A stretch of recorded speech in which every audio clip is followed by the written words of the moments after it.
At the underground black market of Qingqing, people are trying to sell some not very legal stuff. But to one particular seller, the buyer says that he has already sold a lot of his essential body parts in the past 6 months. At this rate, he won't last more than a couple of days. But the seller says it is fine because, to save his seriously ill sister, he is willing to do anything. And since he is so determined, the boss also decides to just go ahead and take all of it. After the operation, the guy is barely able to walk, but when he has made sure that no one is following him, he quickly begins his regeneration. Now he has 30,000 yuan left, the money he had before. He feels like it should be enough to cover the cost of the job change ceremony. There is no sick sister, nor is there any terminally ill mother. People should just stop believing in such made-up lies. His name is Yang Lin, and he is a transmigrator, a typical pure orphan who has no such thing as a sick sister in this world. But still, it was really hard for him to survive here until he discovered his special ability. No matter how badly his body is injured, he can heal back to normal within minutes, and missing organs or limbs can regenerate. He used his regenerative ability to sell off his own body parts, which allowed him to save up 100,000 yuan just to pay for the expensive job change ceremony, because only by undergoing the job change ceremony and awakening his ability can he grow stronger. That is the only way he can survive in this incredibly dangerous world and protect the people who matter to him. And today is the day of his job change ceremony. The others immediately point out that Yang is from a really poor family,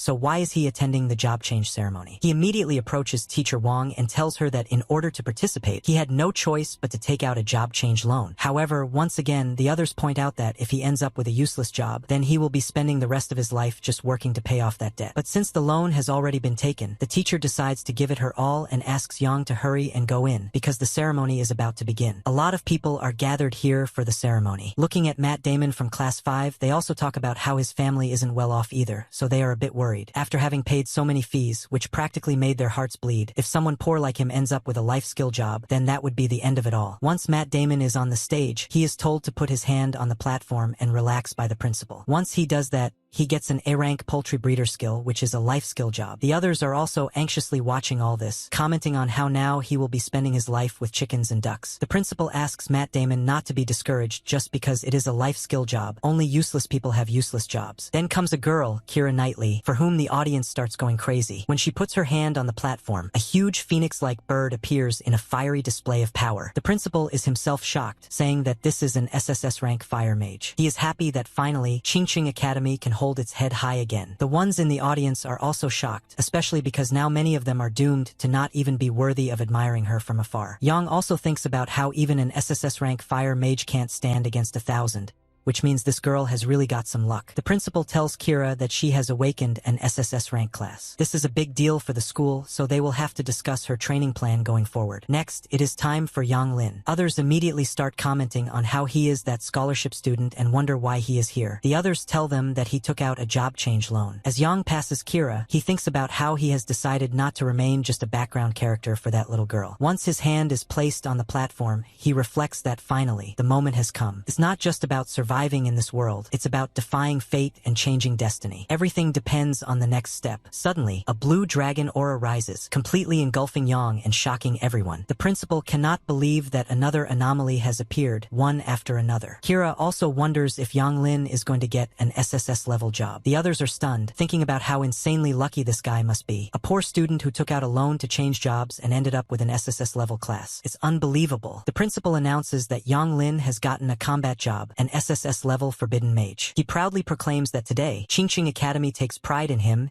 and the achievements he will accomplish in the future. But then, suddenly, he remembers Yang actually got a forbidden mage. The principal's expression instantly shifts into terror as he realizes the truth. Yang Lin has awakened as an SSS-level curse mage. Everyone immediately bursts into laughter, completely losing it at the revelation. They've all heard the stories. No forbidden mage has ever lived past 25. It's a class where one must consume their own life force to cast spells. Due to their short lifespan, forbidden mages are considered a trash job. Yang Lin just took out a job change loan, and now he's gonna die young. It's too tragic for them to handle, so they keep laughing at his immense misfortune. They fully believe Yang is done for. Many were already thinking that a poor student like him should never have tried to change jobs in the first place. Even Keira Knightley, as she's leaving, considers it a pity. Yang Lin clearly hears all the laughter and the mockery from the audience, people talking about how he basically traded his life for skills. Many joke that this job suits him perfectly. Some call him a short-lived ghost. Others say he fell from heaven to hell in an instant. Still more mock him for trying to change his destiny, laughing so hard they claim it might kill them. A poor student like him was always destined for a worthless life, someone says. The most useless SSS-Rank ever. The principal still considers Yang a good kid, but sadly, even he has to admit a forbidden mage is not something to be proud of. Yang then asks the principal if it's really true that forbidden mages can't live past 25. The principal tries to comfort him, saying, "Don't be too pessimistic. As the saying goes, it's up to the individual. Better to burn brightly for a short time than to live a life of mediocrity." Yang thanks the principal for comforting him and says that even if he only lives to be 25, he will burn brightly and bring glory to the academy. The principal then asks Yang to follow him, so they can begin preparing a special training plan for him and Keira Knightley. Yang thanks the principal once again,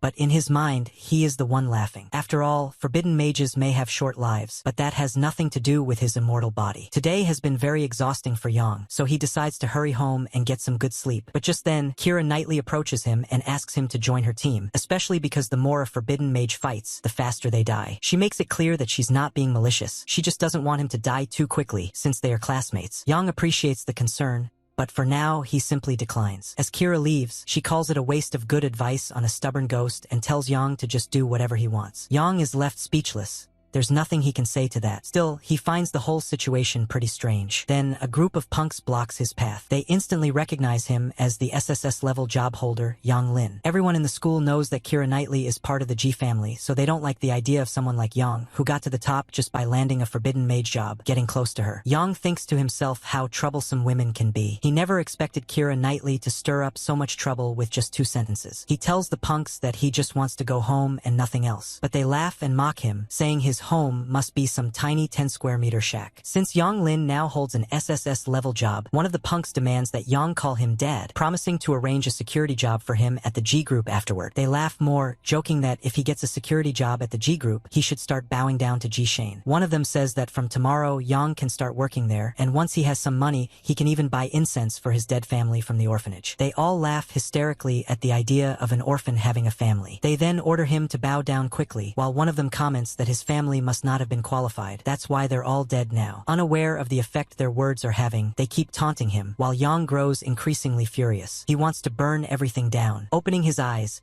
staring in fury, Yang raises his hand and tells them, "This is all what you made me do." The others immediately panic. They didn't think Yang would actually cast a forbidden spell. That would be like throwing his life away. But Yang doesn't care. He cannot tolerate these punks talking badly about his dead family. They all leap back as he casts the spell. Terrified, they exclaim that Yang has gone crazy. What reason was there to use a forbidden spell? Yang just calls out to them, telling them to come back so he can do it again. But they all turn and run. To them, Yang has clearly lost it. He doesn't care about his life anymore, and they don't want to deal with someone who's gone mad. Even Yang himself didn't expect them to be such a joke. One spell, and they all ran off in fear. But just using that one spell has caused serious damage to Yang's body. He can feel it all. From a high spot nearby, Keira Knightley watches the scene unfold and comments to herself about how Yang is willing to risk his life over a few insults. Someone like that, even with an SSS-level job, will never last long. Now, she believes Yang Lin isn't even worthy of standing next to her. Back at his home, Yang finally feels at peace. Looking at his system window, he realizes that by sacrificing different parts of his body, he can summon different kinds of magic attacks. For example,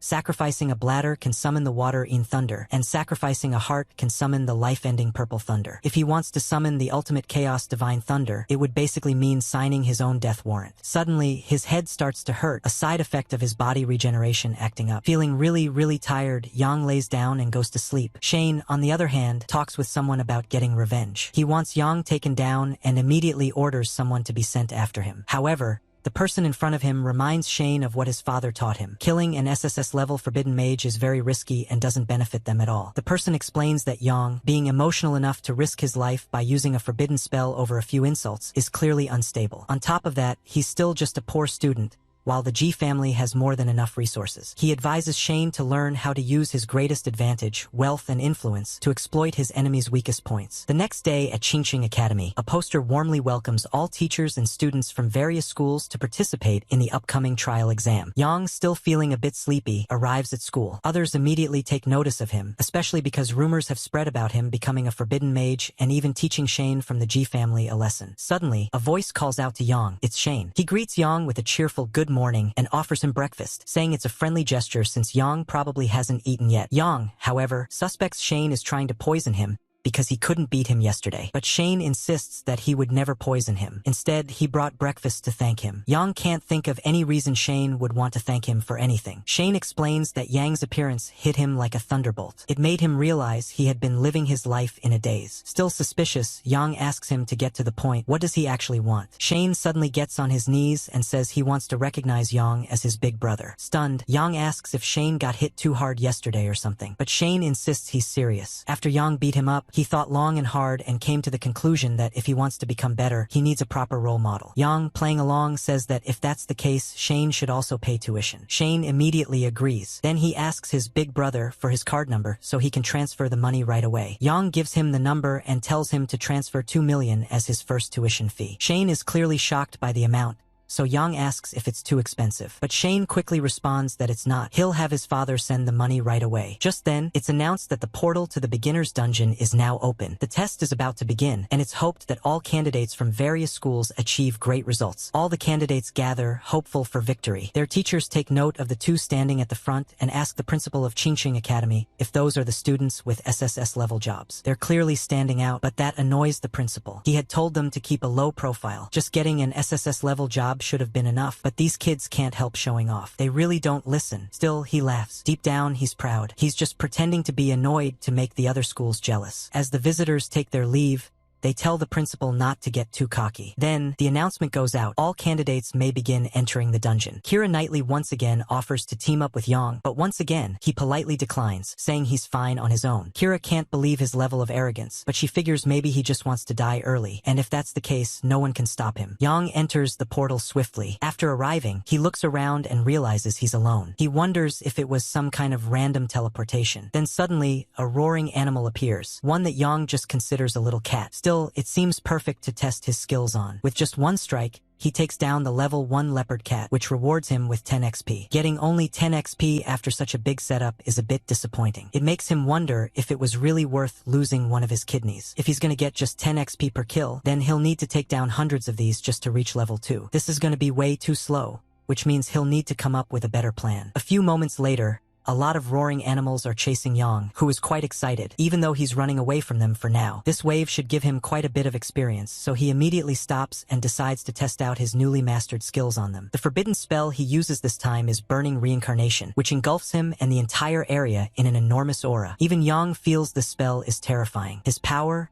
agility, and spirit are all double boosted. In the state of Burning Reincarnation, even a level 10 monster would probably struggle to withstand the force of his world-ending thunder. With swift, continuous strikes across the wave, he keeps taking down more and more monsters.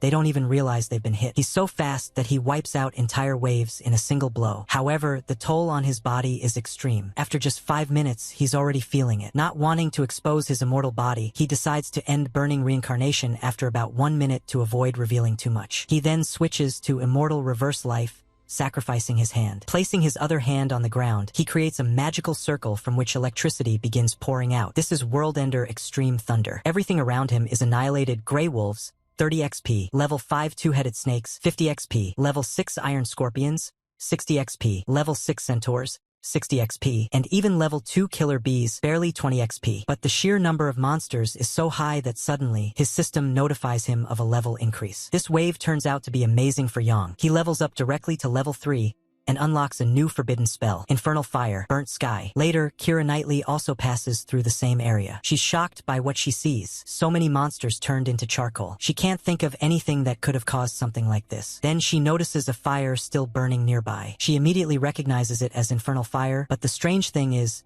There are no other fire element jobs in all of Qingcheng except hers. She has no idea how such a powerful fire element fluctuation could appear. After thinking it over for a bit, she notices a huge column of smoke in the distance. It looks man-made. The fire elemental fluctuation is so strong it might even surpass her own. That can only mean one thing. Qingcheng is a land of hidden talents. Kira Knightley swears that she will find out who caused this. A little further ahead, Yang is sitting by a campfire, roasting a lot of delicious meat. He's enjoying the meat of a three-eyed magic pig. It's simply too tasty. He used up too much energy earlier and needs to refuel. The meat is absolutely scrumptious. After eating his fill, Yang decides to head out to a more distant area to grind more monsters. But suddenly, a voice calls out from behind, asking what he's doing here. It's Kira Knightley. Running into her was not something Yang wanted. This is troublesome. He cannot let her discover his secret. Yang tells her he was just roasting something to eat. Kira once again reminds him that she already told him the forbidden mage job is not suited for solo grinding. Then she passes him, saying it's too late for regrets now, and there's no point in following her. She's too busy to team up. She has things to do, so she just wants him to stay away. But Yang hadn't been following her. She was the one following him. Still, Yang says nothing except a simple, okay. Even so, he doesn't understand the logic behind what she's saying. He wonders if this woman is missing a few screws in her head. Then again, Kira Knightley stops and says she needs to ask Yang something. She asks if he has seen anyone else pass by this way. She also mentions that the person is really powerful, specializes in fire elemental magic, and is highly likely to be the one controlling infernal fire. Yang immediately feigns ignorance, acting like he has no idea what infernal fire is. However, he says that he did see someone, a very handsome man who went in a certain direction. He even points that way. He does this because he simply cannot let this annoying woman cling to him. It looks like he can't even use Infernal Fire's forbidden spell anymore without drawing attention. As Kira Knightley starts following the direction he pointed, she complains that it's all Yang's fault. Otherwise, she could have definitely caught up with the powerful person using Infernal Fire. But then suddenly, after hearing a noise, Kira looks up and sees a giant monster charging straight toward her. It's an 8th level dragon blood beast. Kira immediately dodges, but she can't understand why or how such a high-level monster is in this beginner's dungeon. Most people would stand no chance against it, especially someone like Yang. She starts wondering where he might be now, assuming that the coward must have run far away already. Still, she quickly launches a barrage of fireballs at the monster. However, the beast effortlessly slaps the magic away, putting Kira in serious trouble. She keeps throwing fire, determined to fight the monster to the end. But no matter how many fireballs she hurls, the monster keeps blocking them, and even reflects several back at her, which completely shocks her. After taking a direct hit, she's knocked to the ground. The monster begins approaching her. She has to admit she was too arrogant. In this supposedly beginner-level dungeon, an 8th level dragon blood beast is unbeatable for anyone. She's exhausted, lying on the ground, feeling that it's too embarrassing to die here like this. But then, suddenly, a voice shouts, "Have some manners." The monster is instantly engulfed in flames. Kira recognizes it, Infernal Fire, and watches in amazement as the spell takes down the 8th level dragon blood beast in an instant. She quickly looks up to see the person who saved her. She doesn't recognize him, so she simply thanks the classmate and asks for his name. We already know it's Yang, but he appears in disguise so his identity can remain hidden. He tells her his name is Ling Yang. It's a bit confusing, but maybe he just wants her to think he's a different person. Same name, just reversed. Hearing this name, Kira immediately asks him which school he's from. Since he saved her, she wants to thank him properly. But Yang wants no thanks from this dumb woman, so he just tells her there's no need. He was just passing by. Kira calls out to him, asking him to please wait. Yang tells her not to follow him because the demonic beasts up ahead are too strong. It's not a place someone like Kira should enter. He also suggests she change her clothes first. She immediately understands why he said that and feels a bit embarrassed. Still, she calls out to Yang, saying that she will eventually catch up to him and one day stand by his side again. Then she quickly leaves the area, jumping from tree to tree Naruto style. After getting quite far, Yang stops. He now feels confident that she's no longer following him. That stupid woman is serious trouble. She wasted a lot of his time, and now he needs to level up faster. Then, a system notification pops up. He checks it and sees a new forbidden spell. It requires the sacrifice of 2 years of his lifespan, but in return, it grants immunity to 1 lethal attack. Being a forbidden spellcaster is truly a short-lived profession. Every spell costs a portion of the user's lifespan, but for Yang, this spell is a godsend. With it, he can survive even a fatal strike, like being stabbed through the heart from behind. On top of that, if he ever needs to cast a forbidden spell that sacrifices his heart or even his head, he'll be immune to the damage. rich. This is absolutely amazing. Now he can grind and farm monsters freely. No one can stop him from leveling up. It's so insane, he even starts laughing like a madman. 3 days later, it's the last day of the test. The trial will end soon. Spectators in the audience talk among themselves, saying they'd be satisfied if their children can level up to level 8. The principals of the various academies gather and discuss how, even though one school has 2 SSS class students, it won't mean much if their levels aren't high enough. Sometimes, level matters more than class. The only way to show off in front of Qingcheng is to break the highest recorded level in the secret realm, level 11, a record that still hasn't been broken. They wonder if this year, that record might finally be surpassed. The principal of Qingcheng Academy remains confident. He believes his students can do it. Suddenly, another figure arrives and notices how much fun the principals seem to be having. He asks if he can join in too. His name is Leon. The principals greet him and say they've long heard of him. Leon is the city's top-tier astrologer, and it's an honor to host him. But Leon just laughs and says they're being too flattering. He's only here to see his daughter, Nini. He asks the principal if Nini has been causing any trouble. The principal remarks on how much Mr. Leon cares about his daughter, then admits that Nini is the pride of the city academy. Suddenly, they notice someone coming out of the portal. But wait, the time limit isn't over yet. Why would someone exit early? Maybe they're injured? The next moment, Kira Knightley emerges. She sees her father and wonders why he's here. Leon immediately asks her what level she reached, while the principal questions why she's coming out before the time is up. Nini, Kira, then reveals that she's already reached level 12, which is why she came out early. Everyone is stunned. Such a high level? The record has been broken. Just as the principal had hoped, a fire element mage has broken the previous level record with ease. He even starts laughing with pride. Leon, however, remarks that his daughter is really stubborn. If she had waited until the time was up, she might have even reached level 13. But Kira says it was too boring inside. It took forever just to find a level 10 demonic beast, and even then, the experience gained from defeating it was disappointingly low. However, inwardly, she admits the real reason she came out early, to find Yang. She doesn't want to let him escape her this time. Meanwhile, inside the portal, surrounded by piles of charcoal that used to be monsters, Yang suddenly sneezes. It's strange. This place isn't cold, so why is he sneezing? He thinks maybe someone's talking bad about me. The level 10 zone has been completely cleared of demonic beasts. Seems Yang took them down too quickly. Now, to keep grinding, he'll have to broaden his search range. To do that, he decides to try out a newly learned forbidden spell known as Sudden Dance. This forbidden spell requires the caster to sacrifice an organ, based on its importance, to gain a massive agility boost. The maximum effect grants agility 10 times greater than the user's original, and the duration is 1 hour. Yang decides to sacrifice a kidney, instantly gaining 10x agility. Even a level 50 assassin wouldn't have such terrifying speed. He's thrilled. With this new speed, he begins dashing across the terrain like thunder, experimenting with his movement and scanning for targets. In an instant, he spots 3-headed cyclone mantises and decides to take them all for himself. To finish them quickly, he sacrifices his bladder and casts the forbidden spell world-destroying Raging Thunder, wiping them out in a flash. Back outside the portal, more students begin to emerge. Some are visibly relieved to be out. They nearly lost their lives inside. Many are crying, terrified by the experience. Kira Knightley waits near the portal, confused and irritated that Yang still hasn't come out. With only 5 minutes left in the test, everyone is told to return to their designated school zones as the trial is coming to an end. It looks like Kira Knightley will be this year's top-level achiever. The other principals can't help but admit that old Gao is extremely lucky. His academy got 2 SSS class students this year. Still, he wonders where the second one is. With only 3 minutes remaining, Kira starts thinking maybe she missed Yang somehow. But that seems impossible. She's been waiting the entire time. Then, someone steps out of the portal. His silhouette looks familiar, too familiar. Kira feels like it must be him. But when the figure steps forward,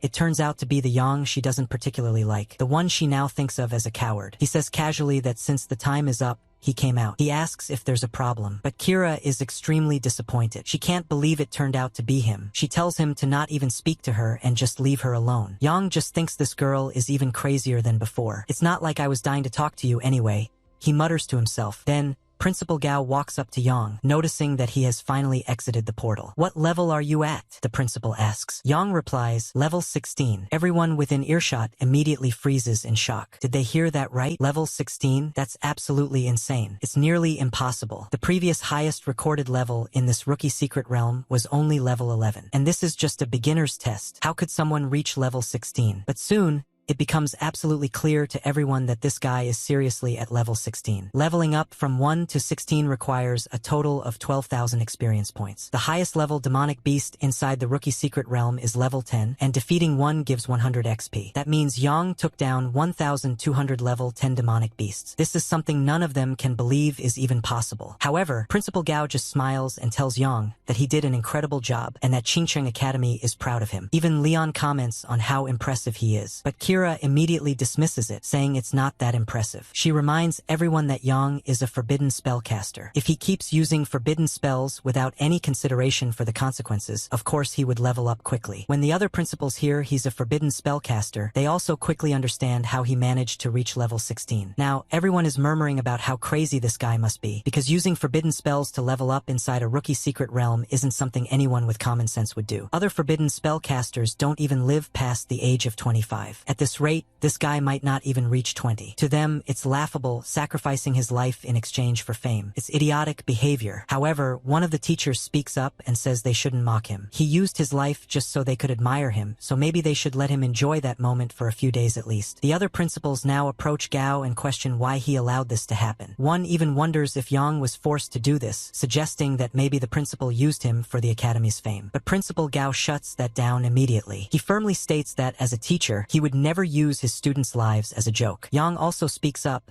saying that no one forced him to do anything. He chose this path himself. He grew up in a poor family, always being looked down on. Now that he finally has the chance to rise, he won't back down. Even if he burns out at his brightest moment, he won't regret it. He wants everyone to know he can do it. Leon claps and praises Yang's words, saying they prove he has real ambition. No matter what anyone says, Yang is the highest level student inside this rookie secret realm. Without a doubt, he is number one. Leon hands Yang his card and introduces himself as Kira Knightley's father, saying that if Yang ever needs help in the future, he can contact him. However, Kira isn't happy about this. She insists no one should say Yang is the first just yet. She tells everyone to wait until another guy named Ling Yang comes out. His level won't be any lower than Yang's. This piques Leon's curiosity. He asks about this Ling Yang guy, but Principal Gao says he's never heard of the name. He wonders if this person is from another academy. The other academy representatives also say they've never heard of anyone by that name. Still, Kira remains adamant that Ling Yang is a real genius. Once he comes out, everything will be clear. Yang, meanwhile, can't believe how this crazy woman keeps creating more and more trouble, because no matter how long they wait, that guy isn't coming out. He is Ling Yang. Yang simply tells everyone that he'll be heading home now. Leon wishes him a safe trip, and Principal Gao advises him to rest well. The formal test is coming up in 3 days, which Yang already knows. Soon, the time is up and the test officially ends. Kira looks toward the portal and wonders, where is Ling Yang? She considers that maybe he slipped away when she was busy talking to Yang Ling. Once again, she concludes that it's all Yang Ling's fault. Leon tries to comfort his daughter, but Kira insists that he should believe her, that Ling Yang is a real genius, someone who even saved her. Leon tells her that he does trust her and understands she must have exited the trial early just to wait for him. If that's true, then it's definitely strange. He offers a possibility. Perhaps Yang Ling and Ling Yang are actually the same person, but Kira firmly denies it. She explains that the two are completely different. One of them panicked and ran when faced with the blood dragon, while the other, Ling Yang, was proficient in fire elemental magic. According to her, there's no way Yang Ling could do what Ling Yang did. Hearing this, Leon decides to go along with his daughter's judgment. While resting, Yang wonders who might be bad-mouthing him behind his back and suspects it's that annoying woman again. Then, suddenly, someone knocks at his door. He finds it odd. Who would come visit him at this time? When he opens the door, he asks the man in front who he's looking for. The man replies that he was looking for Yang and that he has finally found him. He introduces himself as the manager of the city's overall liquid limited company and says his surname is Wang. Manager Wang explains that he heard Yang successfully changed his profession and even broke the highest level record in Qingcheng's rookie secret realm test. He says he's here to invite Yang to endorse the company's product, assuring him that the compensation won't be low, at least a 3-figure amount. Then he clarifies that the amount is actually 3 million. The number surprises Yang. He takes a look at the product, Order Liquid, a formula said to nourish the brain and promote cell regeneration. Drinking it is rumored to make someone a few years younger. Yang thinks to himself that, for that kind of money, people would be willing to sell a few livers. He understands that fame brings these opportunities. Manager Wang adds that Yang can try the product first. Their company has a 100-year legacy, and if it doesn't work, Yang can request a refund. Yang drinks it, comments that it tastes nice, but then mentions that he's feeling dizzy,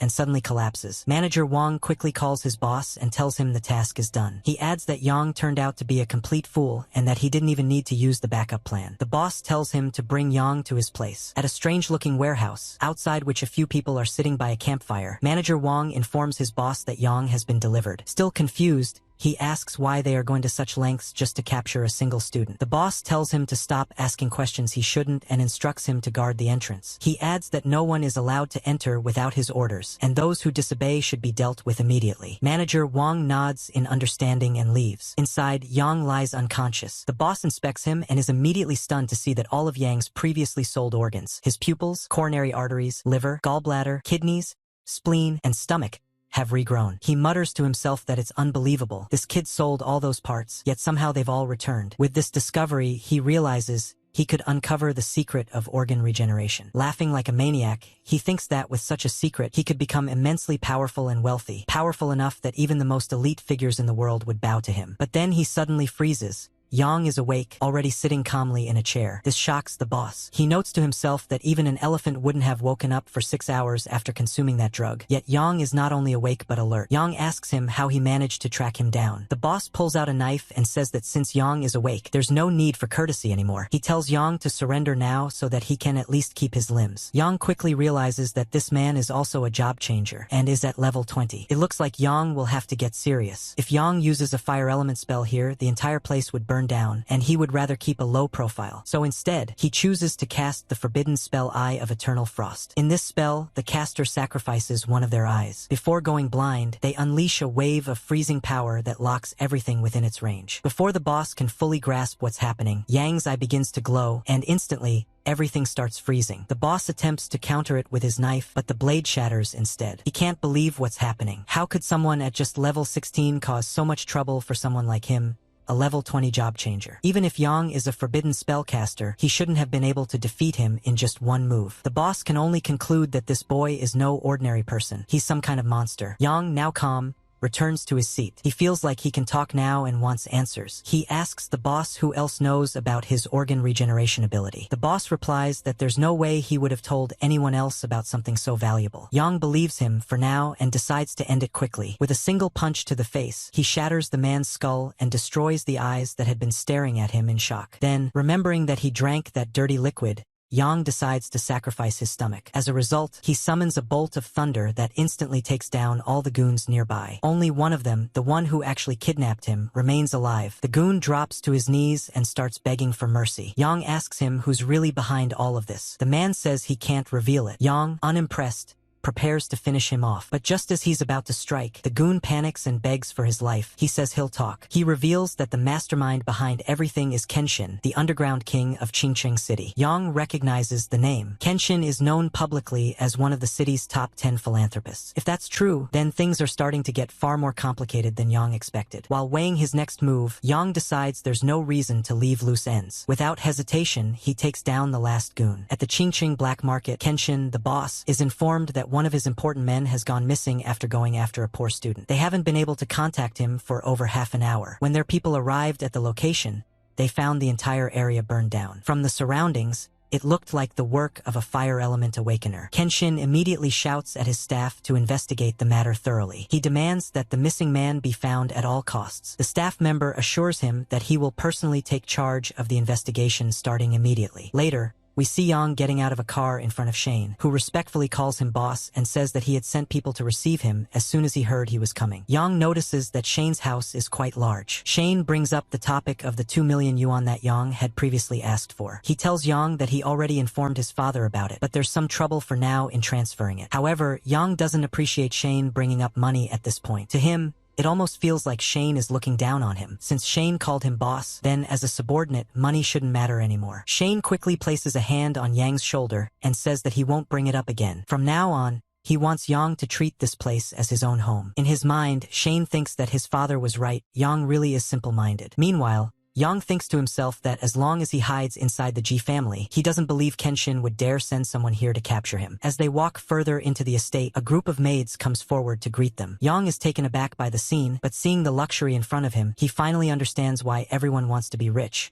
because rich people's lives are truly different. Shane asks him which maid he likes and says he'll have her sent to his room tonight. Hearing this, Yang decides not to hold back. Some of the maids even show initiative, clearly interested in helping Yang. Shane tells a few of them to help Yang change his clothes, but Yang says there's no need, he was just joking. Shane laughs and tells his boss not to be so modest. He says he just wants Yang to get changed because they're going somewhere important. Curious, Yang asks what this big thing is, but Shane says he'll find out once they get there. After changing into new clothes, Shane takes Yang to the Qingqing annual auction. He assumes this must be Yang's first time attending such an event. Shane explains that all the rich and powerful people of the city will be there, and he plans to introduce Yang to a few of them later. But Yang tells him not to worry, he should just focus on his own business for now. Meanwhile, Yang decides to go eat first. From Shane's point of view, it's laughable. He thinks the poor will always act like the poor. He notes to himself that Yang clearly looks like someone who's never seen the outside world. But Yang is starving. He's been busy all night, and after sacrificing his stomach, he's more than justified in wanting to eat. While Yang is eating, suddenly, a voice calls out to him, asking what he's doing there. It's Keira Knightley, once again, this time with her friend Lena, who asks who Yang is. Yang turns his face away, pretending not to recognize them. He silently wonders why he always runs into this dumb woman wherever he goes. Keira asks Lena if she remembers what happened in the secret realm. Lena says she remembers Keira mentioning that she met a Genius Fire user there, and she wonders if Yang is that person. Keira quickly dismisses the idea, telling Lena that this guy isn't him. This is the coward who ran away and left her in danger. She says meeting him here is unlucky and tells her friend they should go somewhere else. Yang hears every word, and it makes him smirk to himself. He wonders what this dumb woman's expression would look like if she found out that he's actually Ling Yang. Then suddenly, a group of people arrives with Shane, who introduces them all to his boss, Yang Lin. The others are completely stunned to see that Shane, someone they acknowledge as their leader, is in turn calling Yang his boss. Shane tells everyone to stop talking nonsense. Ordinary people, he says, are of course not qualified to be his boss. Then he asks if any of them even know what level his boss is at now. When they check Yang's stats, they are instantly shocked. Yang is at level 16. Now they realize why the name Yang Lin sounded so familiar. He's the top-ranked participant in this round of the Rookie Secret Realm. They all acknowledge that it's an extraordinary feat, especially since,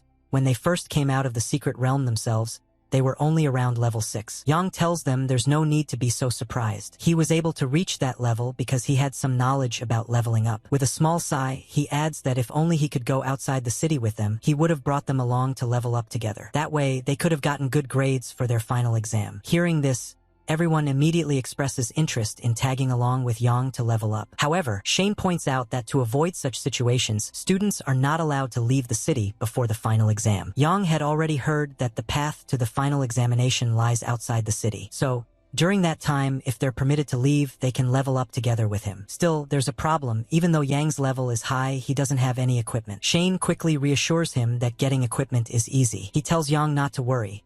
As long as Yang brings him along to level up, anything Yang wants at the auction, he'll buy it for him. Yang asks for confirmation, wanting to know if Shane is serious. Shane confidently replies that of course he is. As long as it helps him score higher in the final exam, no matter how much money he has to spend, his father will support him. Later, the auction begins. Everyone is greeted by today's auctioneer, King, who welcomes them on behalf of the Jinbao auction house. She says she hopes that everyone attending today will be able to get what they desire. Without wasting time, she unveils the first item of the day, an epic tier skill scroll. It's a fire element skill suitable for mages. The starting price is set at 50,000, and each bid must increase by no less than 100,000. She invites everyone to begin bidding. Hands shoot up one after another, quickly raising the price to 600,000. But suddenly, Leon raises the bid to 3 million, and the entire room goes silent. Yang instantly understands, since Keira Knightley is a fire element awakener, her father is spending a fortune to buy this skill scroll for her. He thinks to himself how different life is when you have money. Fortunately,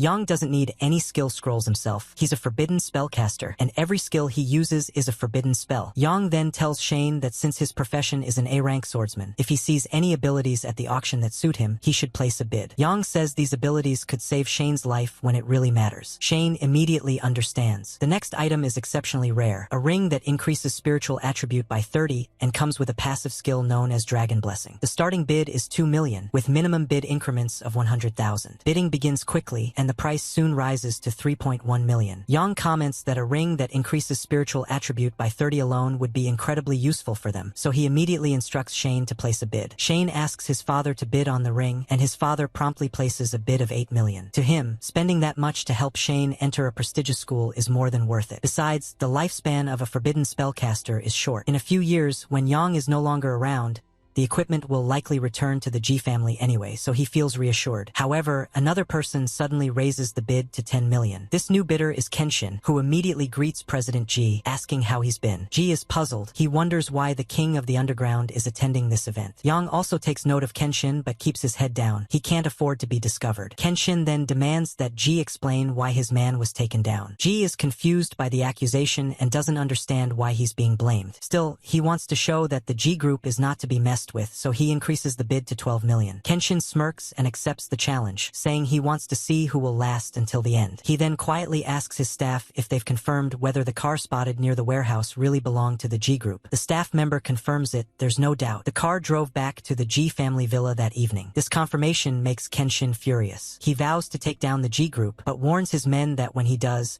they shouldn't blame him for being ruthless. Later, as the Emperor Dragon ring is handed over to Yang, G asks if he really likes the ring. Yang replies that he does and thanks Uncle G. Shane then asks who that man was earlier. G tells him that it was Kenshin, the king of the underground. He's always wanted to clean up his image and become a legitimate businessman, but now he's trying to interfere with G Group's business. Yang adds that the G Group is a large organization and is bound to attract unwanted attention. He advises that they be more cautious moving forward. G agrees. After Yang puts on the ring, he can immediately feel its effects. The Emperor Dragon ring increases spiritual attribute by 30, and it can be refined. Its passive ability, Dragon Blessing, grants the wearer a blessing of dragon energy, increasing luck by 10. Yang finds the luck boost particularly fascinating. He tells Uncle G not to worry. Even if he has to carry Shane, he'll make sure Shane gets into a prestigious school. Uncle G just smiles and says there's no need to be so formal. He considers Shane and Yang as close as brothers, and if they need any more equipment, they only need to let him know. Later, Shane, feeling a bit exhausted, still expresses gratitude to his boss. He says that thanks to Yang, his father was willing to spend so much on equipment. Shane then asks Yang what gear he would like.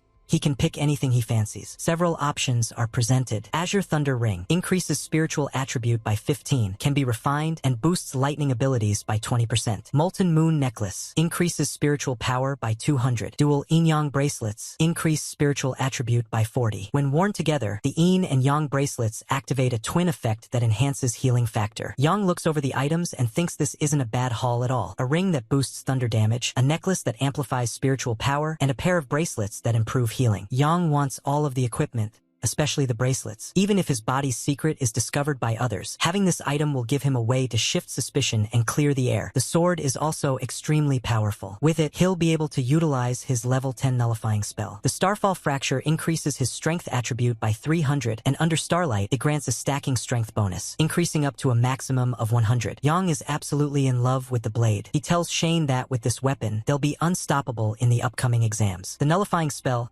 combined with Yang's Shaofer technique, has a deadly synergy. Every time the nullifier deals damage with his sword, 1 year of the user's life is consumed, and in return, the sword's damage doubles. This effect stacks up to 99 times. Meanwhile, at her home, Kira can't understand what the G family sees in that coward. The G group has already spent over 100 million on equipment alone, and all of it for someone like Yang Lin. She suspects they must be scheming something behind the scenes. Then, one of her staff informs her that Lena has arrived, and she's brought some people with her, claiming they have information about the person Kira has been searching for. Kira immediately becomes excited and instructs her staff to have them wait in the guest room. She'll be there shortly. Later, Kira meets them and asks if there's any news about Ling Yang. Lena introduces her to the investigator, Huang, who says he has some information regarding the person she's looking for. Huang greets Kira and confirms that he does have some intel, but unfortunately, it's not good news. Kira doesn't understand what he means. Huang explains that a farm in the city was burned down and many people perished in the fire. They found traces of a fire-based attack at the scene, and their investigation linked it to the same Ling Yang she's been searching for. He tells her that the investigation bureau would like her cooperation in the case. Kira, visibly upset, refuses to believe it. She says there's no way Ling Yang could be some kind of murderer. If he really were a killer, he wouldn't have saved her back then. Lena quickly steps in and asks Kira to calm down. Huang continues, stating that the Ling Yang she described can apparently use Hellfire to eliminate level 8 enemies with a single attack. However,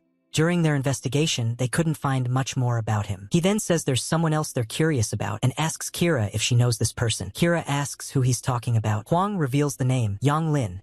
According to the results of their investigation, there's a high probability that Yang Lin is actually Ling Yang. This shocks Kira. She feels like Huang must be joking. She insists that Yang Lin is just a coward, someone terrified of death. That guy ran away from her when they were in danger. There's no way he could be Ling Yang, and he definitely doesn't have the power to use hellfire. But Huang, maintaining a serious expression, asks her if she's absolutely sure. Unknown to her, he's actually using lie detection during the conversation. Kira replies that she is certain. She's the only one who has seen Ling Yang in person, and there's no way he could be that coward Yang Lin. Huang silently concludes that no one can lie in front of a polygraph expert like himself. It seems the murderer they're after is not Yang Lin. He thanks Kira for her cooperation and says he won't bother her any further, but if she receives any new information, he asks that she contact him immediately. Kira agrees and assures him that she will. Under the starlight, Yang tells Shane that they need to hurry and test the equipment. Still, he wonders where Shane is taking him. Shane replies that this is the place he was talking about, where Yang can test everything. At the entrance, a receptionist greets them and asks if they'd like to conduct practical training this evening. Shane confirms and tells her that yes, his boss would like to test out his new equipment. The receptionist then asks about their levels. When Yang says that he's level 16, the receptionist nods in understanding and offers to arrange a training room suitable for level 20 and below. She informs them that the price is 100,000 yuan per hour. However, Yang requests a training room for level 40 and below instead. The receptionist pauses for a moment, then quickly understands and agrees. She says she'll arrange it right away. In a training room filled with level 40 puppets,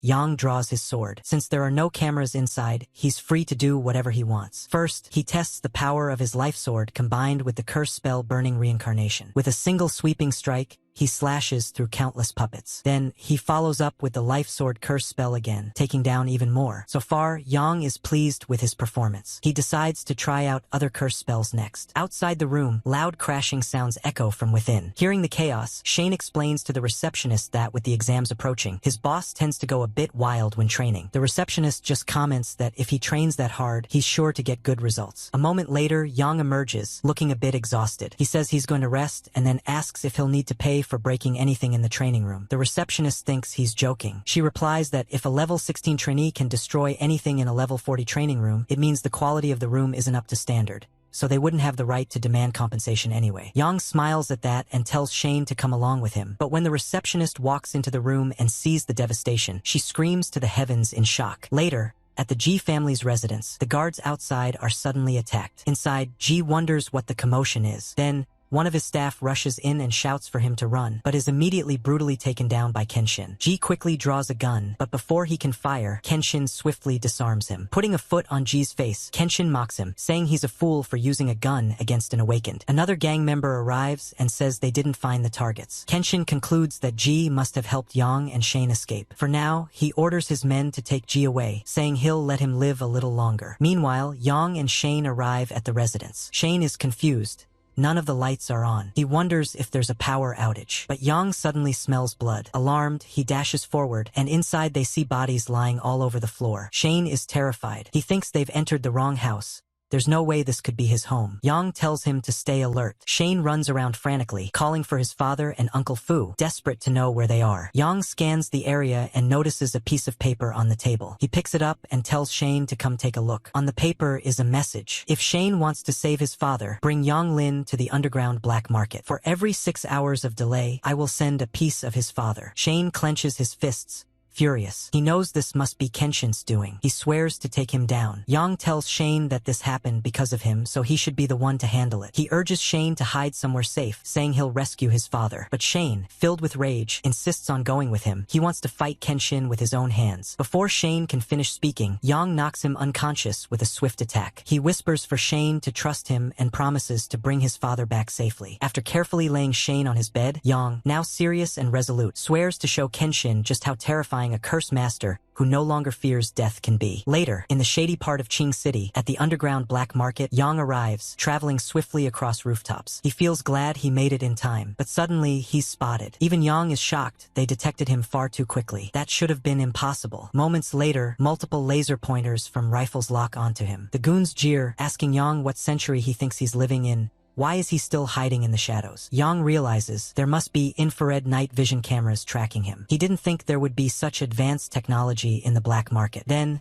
the goons tell Yang to follow them, saying that the boss has been waiting for him for a long time. As they begin approaching, Yang makes a quick decision. In a situation like this, it would be much simpler to charge straight in. He activates the curse spell, Burning Reincarnation. The goons react with shock. The right organ had only just regenerated, but Yang willingly sacrifices the left one this time. He grimaces as he feels his kidney dissolve from within. Gunfire erupts. The boss, having labeled him troublesome, has evidently given up on patience. The goons fire without hesitation. Bullets cut through the air, and Yang moves fast, dodging as many as he can. Still, the barrage is intense. But the curse continues to grow, expanding until it begins to engulf the entire area in its burning aura. Then, he casts another spell, Fleeting Dance paired with Speed Up. Now that it has come to this, Yang makes up his mind. No one who has seen him tonight can be allowed to leave. His secret is too dangerous to be exposed. He resolves to eliminate them all. Then, his thoughts drift for a moment. Kenson's master is here. That's when he hears the sound of magic. Wing magic followed by wind blade. Someone is approaching, and from the feel of it, they're a wind type awakened, definitely above level 30. More goons emerge, this time wielding swords. One of them calls him a little bastard and asks how he dares come here alone. He questions whether Yang even fears for his own life. Another laughs and mentions that the boss gave strict orders to catch him alive. A man referred to as Seventh Brother responds calmly, saying there's no need to worry, he won't take Yang down just yet. Yang smirks and mutters under his breath that these men are simply unlucky, because right now he actually has his sword with him. With Starfall Trace, Yang swings his sword, testing how many times he can strike the enemies using his curse spell, Life Sword. But the other goons are unfazed. They scoff at the brat's arrogance and retaliate with wind magic, Dragon Pistol. Yang narrowly dodges the blast. That was just the first sword strike, he thinks. One of the goons admits the kid is fast, but now feels like he finally has a chance to land a hit with Wind Blade. Yang counters with the second sword. The goons acknowledge Yang's speed, but still wonder aloud if he's even serious. None of them are hurt, after all. They laugh it off, clearly underestimating him. Yang rushes in and tells them not to get cocky. They haven't even seen his real sword skills yet. With his third sword strike, he dashes forward again, but the goon manages to dodge. Yang follows up immediately with the fourth sword, attempting to strike both enemies at once, but again, both evade the attack. Then comes the fifth sword, sixth and seventh relentless, powerful strikes. The attacks just keep coming, building momentum. Finally, with the eighth sword, Yang shatters the goon's weapons completely. As Seventh Brother begins to fall, the other goon momentarily loses focus. Yang notices an opening, but the eighth strike was so intense, he has to pause for just a moment to catch his breath. Even so, the other goon collapses as well. He can't believe what just happened. He demands to know what kind of sword technique this is, but Yang doesn't think he deserves an answer. He calmly finishes him off. The last one begins to sob, crying out that Yang isn't human, that he must be the devil himself. Yang doesn't flinch. He finishes him too. He had already told them, no one here is allowed to leave alive tonight. Then, he moves forward, cutting down more goons along the way. They scream for help, praying for someone to save them. But no matter what they do, they fail to stop him. No matter how hard they try, they simply can't land a blow or slow him down. Yang continues his advance, slashing through with unrelenting force. Eventually, the goons stop trying to fight and just start running away. They've completely lost the will to resist. Yang finds this a little irritating. Now, he'll have to start counting his strikes all over again. That's when he notices someone different, stronger, taller, and wielding an enormous axe. The man speaks, saying it's been a long time since anyone had the guts to come here alone and cause trouble. This guy is the black market's #1 fighter,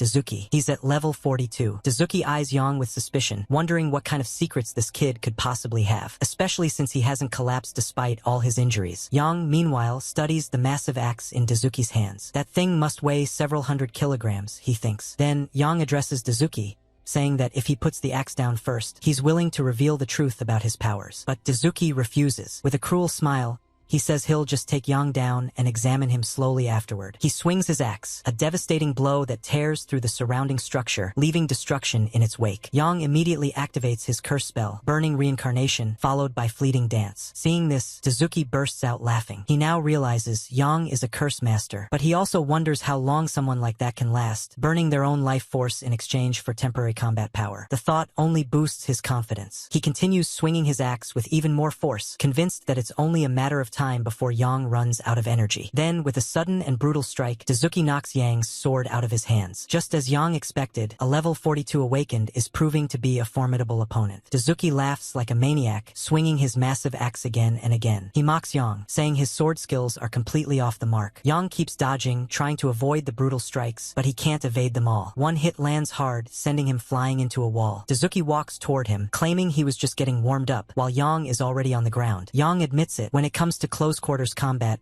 his swordsmanship isn't enough. But then he begins casting Recover over and over. He warns Dazuki that he's now been forced to act, and begins a major sacrifice. He lets go of multiple organs, naming each one as he gives it up. The air thickens with powerful, chaotic magic. Energy surges around him, violent and unstable. It's the cursed spell, world-destroying thunder. The spell manifests like a roaring dragon, hurtling straight toward Dazuki. Dazuki stares in disbelief. What is this? He wonders. This should be impossible. But the dragon hits, and the fight ends in an instant. Yang may lack skill with the sword, but his thunder is something else entirely. There's no point in letting Dazuki learn anything from this. He can go ask the king of hell himself. Yang, however, is severely injured. He sacrificed too many organs at once.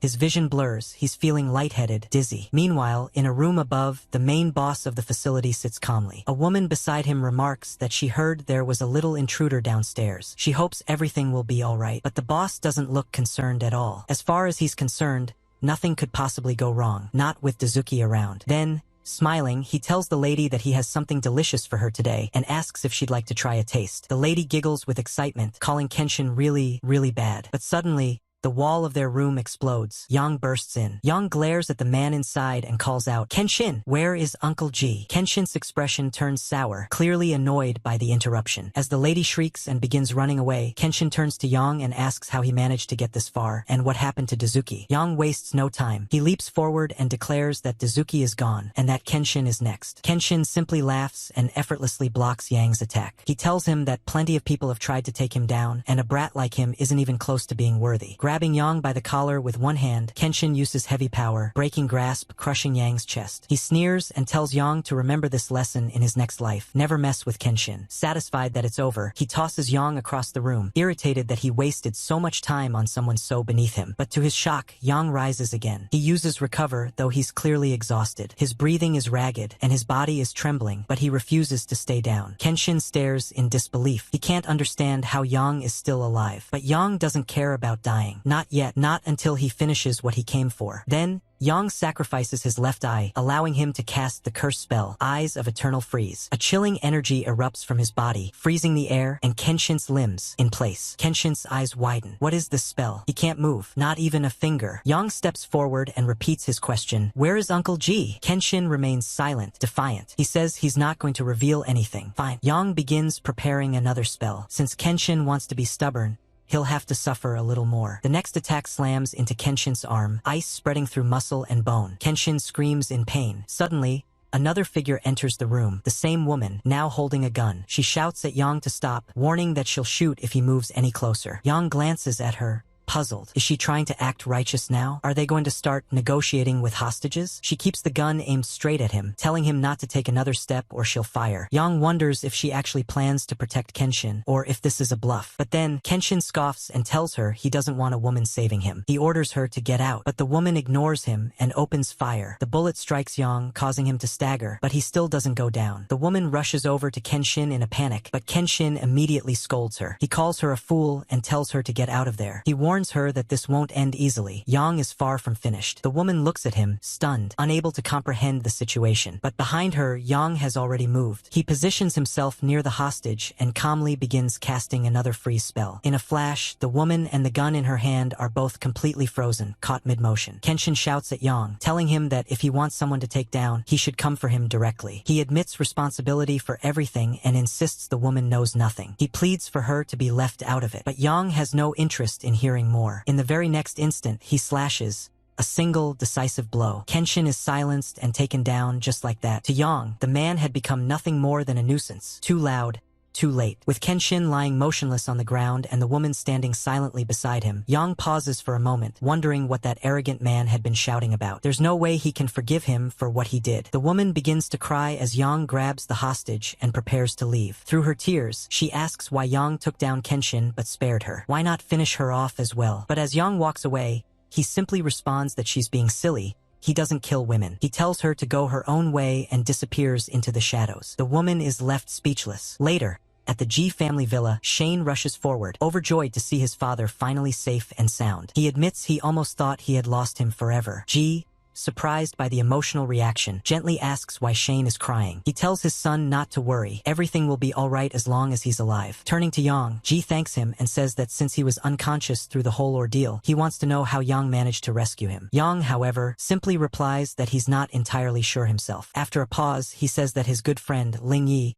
was the one who saved him from Kenshin and even burned down the black market. Hearing the name, Ji looks puzzled. He wonders aloud where this mysterious and powerful man came from, someone he's never even heard of before. Yang admits that he doesn't know much about him either. He's only known Ling Yi for a short while. Ji nods and says that if Yang doesn't want to talk further, he won't press the matter. Right now, what's most important is that Yang and Ling Yu don't miss their upcoming exam. Yang agrees, and Ling Yu, standing beside him, says they'll both start preparing right away. But before they can do anything, another figure enters the scene. It's Officer Huang from the Investigation Bureau. He holds up a document and announces that Yang is currently a suspect in a major murder case in the city. He says that Yang must come with them to assist with the investigation and presents an official arrest warrant. Yang is taken aback. He hadn't expected the authorities to arrive so quickly. With the situation too risky to openly resist, he makes a swift decision. For now, he'll go with them. Shane, confused and distressed, begins to wonder why Yang is being arrested. As the officers lead Yang away, Yang turns back and tells Uncle G to remember to come and pick him up. Uncle G assures him not to worry. He promises to find the best lawyer possible to get him out. The door clicks shut behind them. Elsewhere, in a different part of the city, Keira Knightley is seen. A man approaches her and asks if she's heard the news about Yang, the same person she's been looking for. But Keira isn't looking for Yang. She's been searching for Ling Yi. She becomes visibly excited upon hearing that he's been found. However, the man tells her to change her clothes first. Officer Huang from the Investigation Bureau is waiting for her downstairs. He then steps out of the room and waits in the corridor. As he stands outside, holding his keys, he reflects on the situation. He never expected Yang to defeat Kenshin single-handedly. He wonders when Yang will come to him for help. Meanwhile, at the King City Investigation Bureau, inside a rundown interrogation room, Yang sits handcuffed under a dim light. He refuses to say anything until his lawyer arrives. An officer across the table scoffs and tells him to drop the attitude. Moments later, the officer grows more aggressive. He demands that Yang reveal everything he knows. When Yang stays silent, the officer grabs him and throws him against the wall, yelling at him to stop pretending. The officer insists that Yang hand over the key, the one they believe he took from Kenshin. Yang calmly responds that the key is not with him. He also warns the officer that if he lays another hand on him, he won't get a single word. Inwardly, Yang thinks about the key. He knows it must be important, but right now, he has no idea what it even opens. What key? What does it mean? He genuinely doesn't know. The officer, growing frustrated, grabs Yang by the hair and repeats that the key is with him. But Yang maintains his composure. He tells the officer to take him out of the room first, then he'll hand over everything. Before he can say anything more, a punch lands squarely on his face. Dazed, Yang struggles to process what just happened. He can't believe the officer is treating him like a gangster would, so openly abusive. Catching his breath, Yang asks to make a phone call. Finally, the officer grabs a phone and hands it over, telling Yang that he should have asked earlier, then he wouldn't have had to suffer so much. As Yang begins making the call, he silently vows that sooner or later, he'll make this gangster wannabe officer pay for everything, tenfold. 10 minutes later, Mr. Zhuge arrives at the interrogation room. Without wasting time, he addresses the officers bluntly, telling them to stop rambling nonsense and handing over a key, saying this is what they wanted, right? The officer nods quickly and says that, in that case, they won't trouble Mr. Zhuge any further. Yang watches carefully. He can't help but wonder, how did Kenshin's key end up in Zhuge Xiang's possession? Is this all part of some larger conspiracy? Yang quietly thanks Mr. Zhuge for the help, but Zhuge responds with a calm, cryptic tone, saying he saved Yang for his own reasons. After all, if the secret of Yang's immortality were to be exposed, it would bring every powerful being in the world hunting him down. This revelation stuns Yang, confirms that Zhuge knows his secret. Now, Yang finds himself uncertain. Should I take him down now? He wonders, but outwardly, he stays calm and pretends not to understand. He plays dumb, asking what Zhuge means by immortality and what that's supposed to be. Zhuge's expression hardens. He says he noticed a flash of murderous intent in Yang's eyes just now. He asks if it was meant for him. Then, with a knowing smile, he concludes that his suspicion was correct. Yang truly is immortal. Still, Zhuge points out, even if Yang is immortal, he's far from strong. Yang narrows his eyes and asks what Zhuge wants from him. Zhuge responds with a single request. He wants Yang to become his disciple. Yang is taken aback. He didn't expect that. Before Yang can respond, Zhuge continues. He explains that it's true, his time is limited. He wants to take Yang in as a disciple and entrust him with several important tasks. Then, Zhuge reveals another key, holding it out toward Yang. Yang is stunned. He just saw Zhuge hand a key to the officer, so why does he have another? Zhuge explains that the one given to the officer was a fake. This, he says, is the real ancient heavenly key. Legend has it that when the heavenly gate descended upon the world, it brought not only terrifying monsters, but also 7 ancient artifacts. This key is one of them. The artifacts, said to hold unimaginable power, are scattered across the world, and this ancient heavenly key is the key to unlocking the gate they all lead to. Mr. Zhuge then turns to Yang once more, repeating his question. Is he willing to become his disciple and help him complete this mission? Yang remains silent for a moment, deep in thought. He already knows about my secret, Yang thinks. If I refuse, there's no telling what might happen. Realizing he has little choice, Yang finally nods. He tells Mr. Zhuge that since a master and senior like him is willing to take him in as a disciple, he will accept the offer. However, he admits that he's not sure whether he can truly carry out the mission. Mr. Zhuge lets out a short laugh. When did you become so humble? He says with amusement. With Yang's current power, if he were to enter the Supreme Academy for higher studies, the potential of his future would be limitless. Then Mr. Zhuge's expression turns a little more serious. He says there's one more thing he wants to entrust to Yang. Yang immediately asks what it is. Mr. Zhuge adds that once he is gone, he hopes Yang will look after his daughter, Ani on his behalf. Hearing that, Yang quickly responds that he believes his master will live a long life and there's no need to talk like that. Zhuge simply laughs, brushing off the concern. He says Ani has a lot to offer, and since both she and Yang are still young, there's no need to rush things. Relationships, he says, can be cultivated slowly over time. What matters most right now is that both of them focus on getting good results in the upcoming final test. Yang agrees and says it's time they leave the place. Later, back at the Zhuge residence, Ani can barely believe her ears. She shouts that it's impossible. There's no way her father could have taken in someone like Yang as a disciple. To her, it's absurd that a coward could be considered worthy. Yang,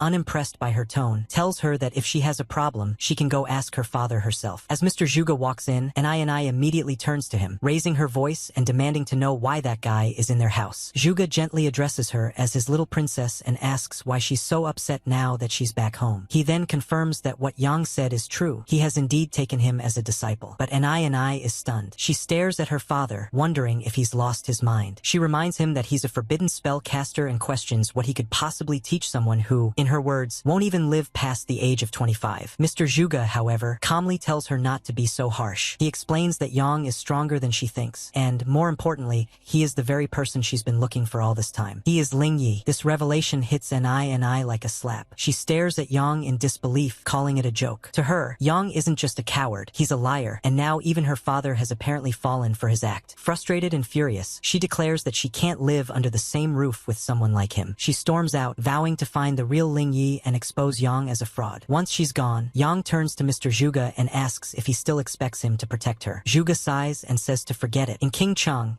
no one would dare lay a finger on her anyway. There's no need to take her words to heart. She's not a bad person, just a bit too arrogant. Mr. Zhuge then hands a small box to Yang, saying the final test is almost here and that this gift might be useful for him. Curious, Yang opens the box and finds a pill inside. He looks closer and realizes it's not just any pill, it's illusion skin. Zhuge explains that as long as Yang wears it, he can completely disguise himself as someone else. His voice, aura, and even physical presence will be altered. Yang is impressed. He finds the item extremely useful and thanks his master sincerely. Later, Yang arrives at the academy courtyard where students are gathering. Among them, Shun lights up as he spots Yang. Clearly relieved, Shun tells him that he's glad the boss showed up. He really thought Yang might not come this time. Yang assures him that skipping wasn't an option. He made a promise and he intends to keep it. Shun, looking excited, mentions that he heard from his father about Yang becoming Mr. Zhuge's disciple. Even the incident involving Kenshin seems to be resolved now. Nearby, Ani watches the two of them with disbelief. She still can't accept that her father would be fooled by someone like Yang. Shun notices her expression and, unable to tolerate her attitude toward Yang, turns and points a finger at her. He admits he used to like her, but he won't stand by while she insults his boss without any proof. Ani retorts coldly that this scoundrel dares to impersonate Ling Yi. She promises that, during the final test, she will expose him in front of everyone. Just then, a bus arrives. A tall man steps out and addresses the assembled students. He says that forging a good sword takes 10 years of grinding, and today marks the beginning of their own forging process. He wishes them them luck in the final test and encourages everyone to do their best for the honor of King Chung Academy. The students cheer and shout with excitement, full of determination. 30 minutes later, at the massive city gate of King Chung, multiple buses are parked in a row. Students step out in awe, many of them seeing the towering gate for the first time. Their eyes widen as they whisper about its sheer height and grandeur. Yang exits the bus and reminds Shun that once they're out in the field, they'll need to stick together closely if they want to follow their plan. Shun agrees without hesitation. Outside the gate, students gather while a man standing near the entrance begins briefing them. He announces that the gate will open soon, and all candidates will be required to travel 10 kilometers through the wilderness to reach the test zone. This, he declares, is their first test. The instructor announces that the first students to enter will also be the first to encounter aggressive demonic beasts. Their survival, he says, will depend entirely on their own strength. He hopes they are ready. In unison, the students shout back that they are. With that, the massive gate begins to open. The final test has officially begun. A surge of excitement follows as students rush toward the opening. Among them, Ni is laser-focused, not just on succeeding, but on making absolutely sure she doesn't fall behind Yang. Meanwhile,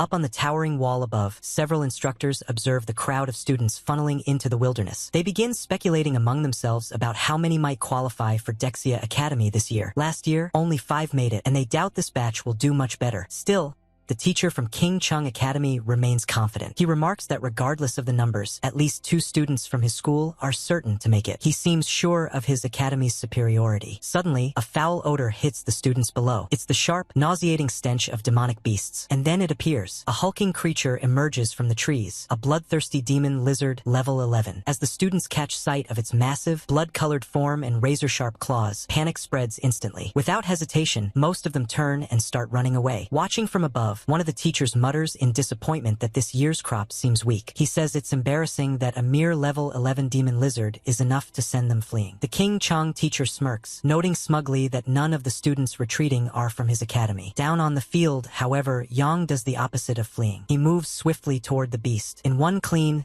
decisive strike from his sword, he slashes through the monster with ease. The other students freeze in place, stunned. They can't believe the power of that sword. Its aura and strength are unlike anything they've seen. It must be a rare artifact. Whispers ripple through the group as the realization spreads. The one who just defeated the demon lizard is none other than the forbidden spellcaster, Yilin, a level 16 with rare equipment, effortlessly cutting through a level 11 threat. Even so, some wonder why he didn't just finish the beast outright. Then Yang turns and calls for Shun to come over. Without a moment's hesitation, Shun dashes forward and delivers the finishing blow to the weakened monster. By defeating it together, the two successfully share the experience points as a party. The observing students gape in disbelief. They realize what just happened. Shun is essentially farming experience points using a level 16 forbidden spellcaster as his teammate. It's too good to be true. Seeing how effortlessly Yang and Shun handled the demon lizard, and realizing how valuable it is to have such a powerful teammate, the other students quickly begin calling out to them. Several ask if Yang is looking for more subordinates, hopeful to join the party and share in the rewards. But Shun doesn't wait around to answer. The moment he hears the word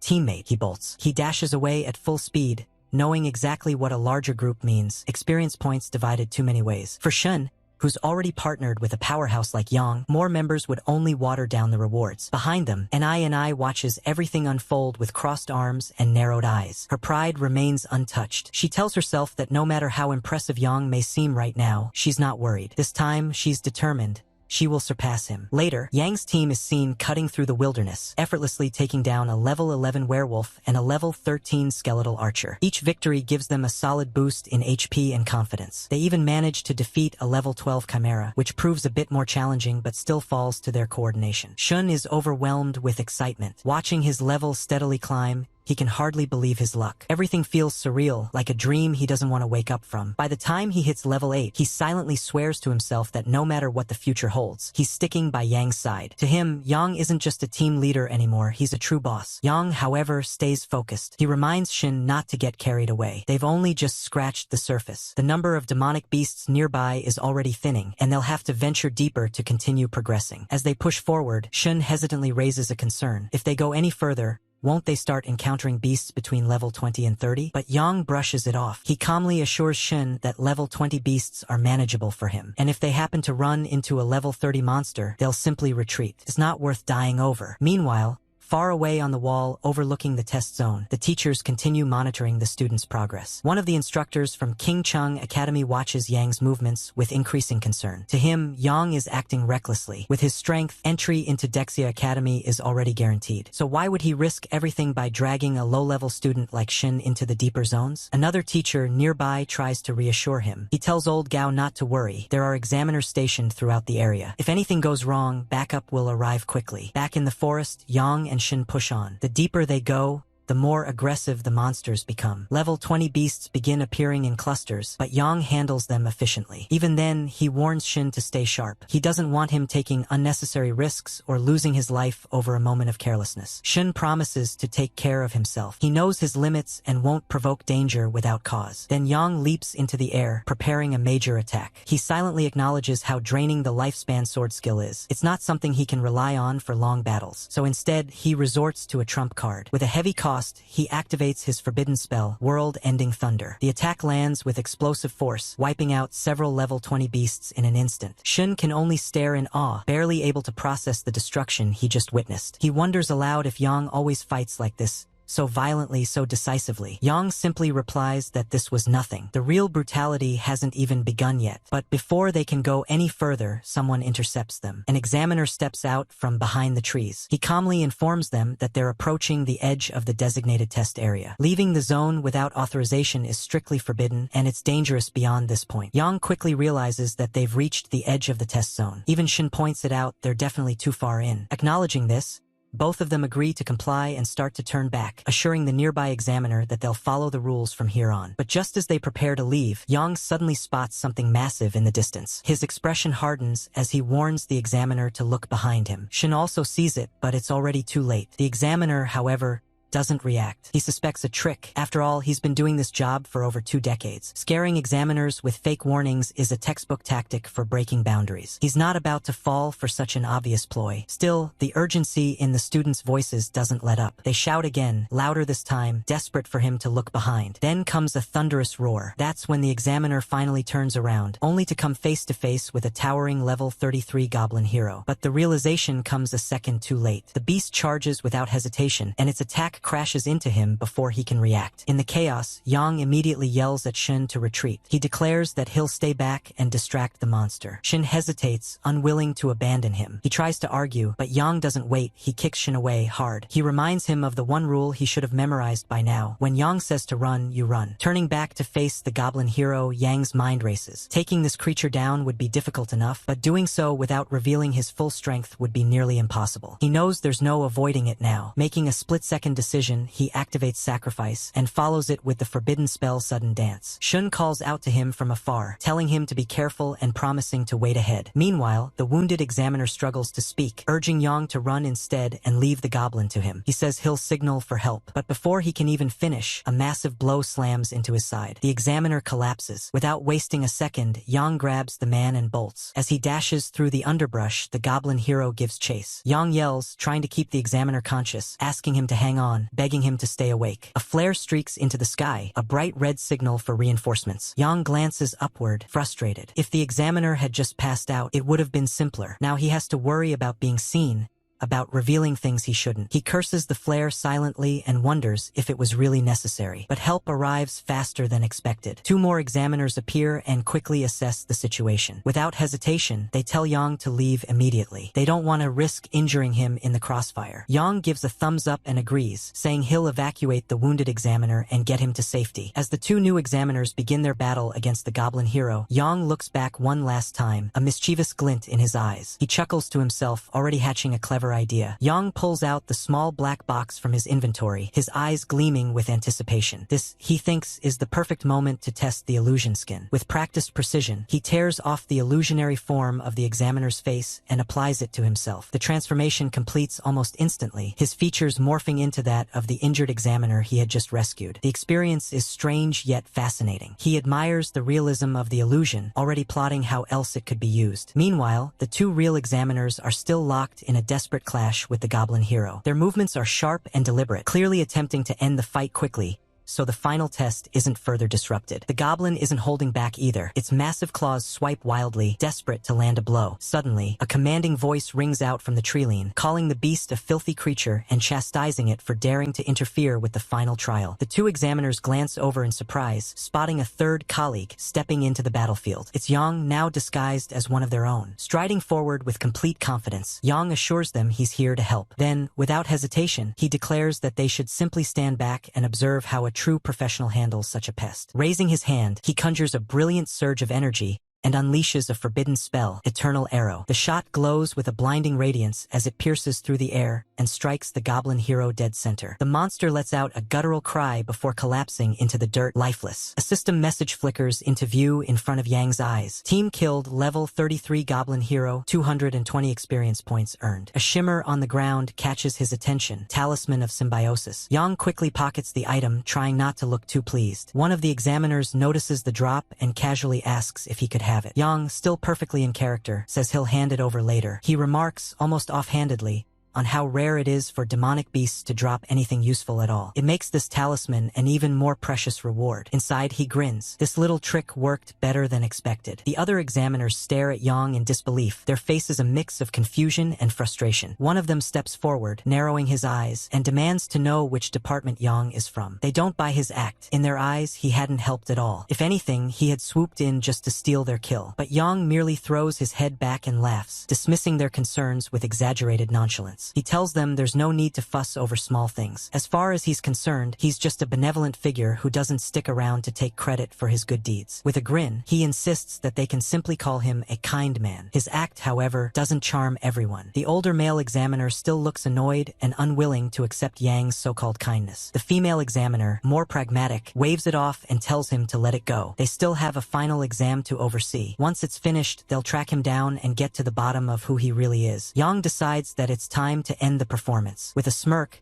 he releases the illusion and returns to his original form. Silently, he muses that they'll never find him again anyway, not once he's slipped back into the crowd. Sometime later, the map screen shows Qingcheng and the location of the final test teleportation gate in the outskirt forest. It highlights where Yang currently is, with the examiner he rescued still lying unconscious nearby. Yang, however, is far more focused on his new favorite item, the symbiotic talisman. He reviews its details. When used, it allows two awakeners with a level gap of fewer than 10 to share all experience gained from defeating monsters for 6 hours. A single-use item, and once bound, it can't be transferred. To Yang, this feels like a jackpot. Used strategically, it could effectively double his leveling speed. Just then, a panicked cry rings out from nearby. Yang turns to see Shin sprinting toward him, yelling for help, with a monster hot on his heels. Without hesitation, Yang leaps into action and lands between Shun and the creature just as it's about to strike. Shun stares in relief and amazement, visibly overjoyed to see his boss alive and well. He begins to ask about the goblin hero, but Yang simply tells him to calm down. The other examiners took care of that one. Then Yang instructs Shin to hold still. But Shun, still frazzled and confused, starts fidgeting and hesitating. There's something about this whole situation that's making him feel odd. Yang, clearly annoyed, snaps at him to focus. The monster is right in front of them, after all. Why is he even hesitating? Without waiting for a reply, Yang launches forward and uses Forbidden Spell, Lifespan Sword Skill. The attack lands with precision, instantly cutting down the level 13 Anubis soldier. The system registers the kill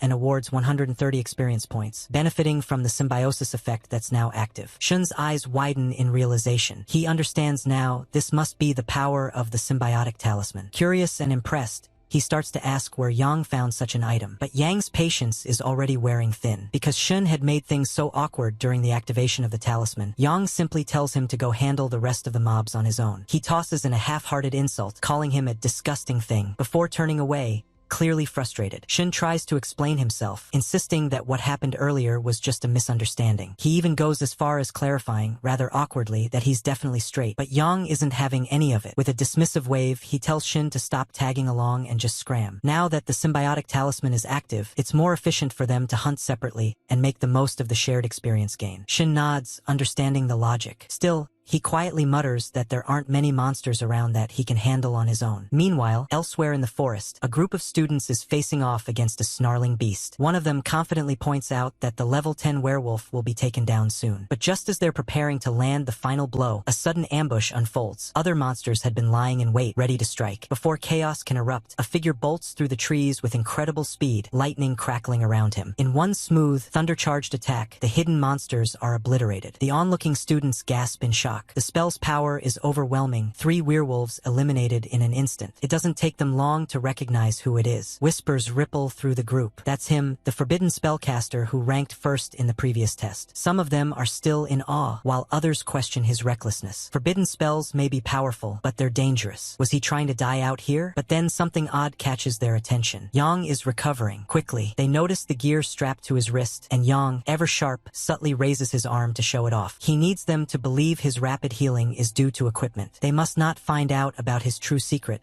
his immortal body. Suddenly, the atmosphere shifts again as an enormous shadow looms over the group. A level 20 minotaur emerges from the trees, sending a wave of panic through the students. One boy yells for everyone to run, his voice trembling as he cries out for help. The others don't hesitate. They scatter in fear, knowing full well that level 20 beasts are a different league entirely, more than enough to wipe them out in a single strike. But Yang remains rooted to the spot. His eyes gleam with anticipation. This was exactly what he'd been hoping for. More beasts to wipe out, more experience to claim. As the others flee, he's glad to have the monsters all to himself. With a series of swift, devastating slashes and another burst of powerful sword energy, he cuts through the monsters like they're nothing. Standing nearby, Shin watches in stunned disbelief. He starts laughing hysterically, unable to contain his excitement. In his eyes, his boss is nothing short of a monster himself, unstoppable, unrivaled, and completely insane in the best way. Shun marvels at the sheer amount of experience he's gaining without even lifting a finger. Elsewhere, in the control tower above the forest, old Gao and a group of teachers are monitoring the test through surveillance screens. Gao lets out a long sigh. If only this child hadn't chosen the path of a forbidden spellcaster. He thinks Qingqing might have nurtured another dragon. One of the other instructors chimes in, pointing out the obvious. Almost every monster in the test zone has been wiped out by a single student. Thanks to Yang's earlier rampage through the forest, the number of test takers who were unable to reach the final stage due to monster attacks had dropped significantly this year. The path ahead was unusually clear, and soon enough, more students began to emerge from the woods, visibly relieved. Some of them were chuckling among themselves, feeling clever about their strategy. By deliberately hanging back and moving slowly, they had managed to avoid most of the danger. Now that the monsters had been taken care of, the route to the teleportation gate was practically a walk in the park. They began to rush forward, eager to secure their spot in the final test. Still, one of them raised a cautionary note, reminding the others that getting hurt now would be foolish. The real challenge, the final examination, was just beyond the teleportation gate, and entering it while injured would only make things harder. Meanwhile, Yang stood silently near the base of the stairs that led to the teleportation platform. His thoughts drifted to the fact that every single monster in the area had been dealt with, and his own level had climbed up to 18. But he also knew well, progress wouldn't come so easily from now on. The higher one's level, the more experience was needed to rise further. Satisfied with his gains, he turned his gaze toward the glowing portal. The time had come. He stepped forward and entered the teleportation gate. In a flash of light, Yang and the other students were transported to a strange, unfamiliar space. This was the final examination zone. As soon as Yang stepped into the final examination zone, he took a moment to observe his surroundings. The place was already crowded with test takers who had managed to reach this far. It looked like a large number of them had survived the earlier rounds, though Yang knew most wouldn't make it much further. Shane soon caught up, waving enthusiastically as he called out to his boss. Overflowing with admiration, he once again praised his decision to follow Yang, declaring that he must have chosen the right person. To him, Yang was simply amazing. Yang, however, was having none of it. He raised a hand and kept Shane at arm's length, telling him firmly to keep some distance. With so many people around, the last thing he needed was anyone getting the wrong impression. Shane tried to change the topic, mentioning with excitement that he had already reached level 15. Yang, still not amused,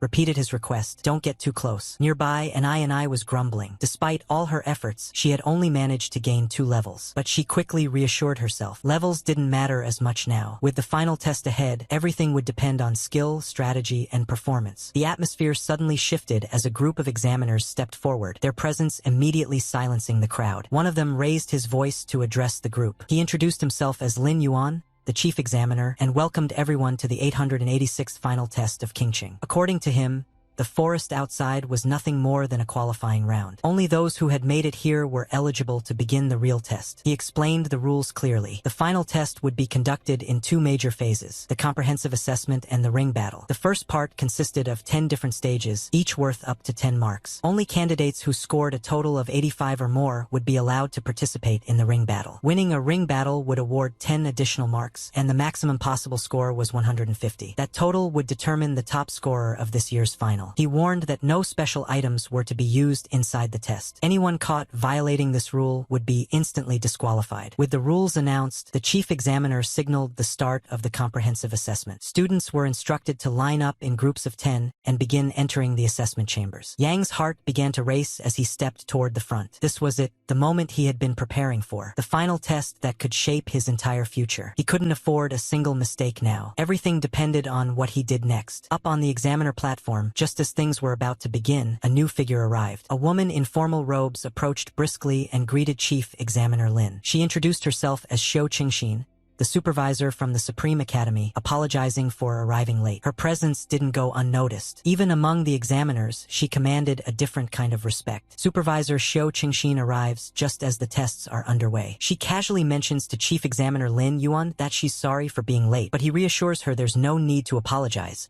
Her timing is perfect. She then inquires if there are any exceptional candidates this year. Lin confirms that there are quite a few standouts, but one in particular grabs his attention, Yang. He informs her that Yang has already reached level 18, which causes Xiao to raise an eyebrow in surprise. She acknowledges that, with a level that high, the boy technically already meets the requirements for admission into the Supreme Academy. However, Lin reminds her of the one glaring issue, Yang's status as a forbidden spellcaster. Xiao admits it's unfortunate, but she also recalls that the Academy has started allowing A-class professions in, even if they fall under that forbidden category. So perhaps, she says, there's still a sliver of hope. Still, both she and Lin share a common concern. They reflect on the reputation and track record of forbidden spellcasters, how it's usually a road that leads to downfall. Lin adds that if Yang didn't carry that burden, Qingxing might have produced another legendary figure. Down in the testing hall, Yang proceeds with his assessment. When it's his turn, he steps forward and places his hand on the attribute crystal. Almost immediately, the readings are projected for everyone to see: 480 in strength, 270 in agility, and an impressive 1,199 in mental power. The examiners exchange confused glances. One of them wonders aloud how a forbidden spellcaster could possibly have such an unusually high strength stat. Another speculates that he might be using special equipment to artificially boost his physical stats. There's some baffled discussion among them. They question why someone with a caster's role would even need such strength. One examiner even remarks that 480 points exceed what most warrior-type professions usually possess. They decide to hold further judgment until the next test,